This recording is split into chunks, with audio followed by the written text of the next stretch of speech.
Je ne viens pas souvent ici, il faut que je sois prudent. Ce n'est pas sûr pour moi de me rendre au même endroit à plusieurs reprises. C'est le tombeau de mon patron, Pablo Emilio Escobar Gaviria. Je me souviens de sa force brutale. C'était un homme très fort. Il n'avait pas peur de la mort. Chacun doit mourir, personne n'y échappe.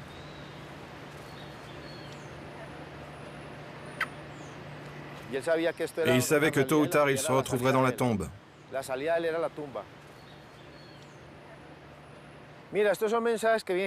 Les gens qui laissent les notes viennent de partout, du Honduras, de la Bolivie, du monde entier.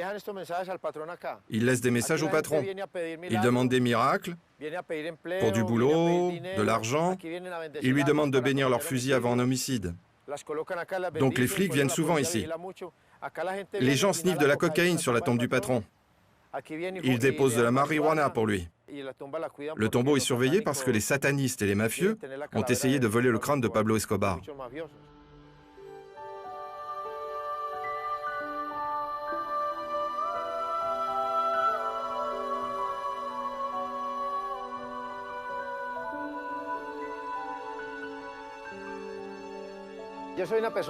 Je suis un homme très religieux. Je suis un saint guerrier. J'adore le Seigneur, le Saint-Esprit, Notre-Dame du Mont Carmel, le Christ et l'ange gardien.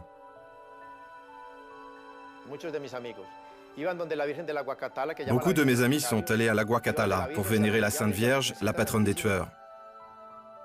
Ils disent « j'ai un contrat. Faites que je lui tire dans la tête et ne soit pas attrapé. J'ai besoin d'argent pour aider ma mère. »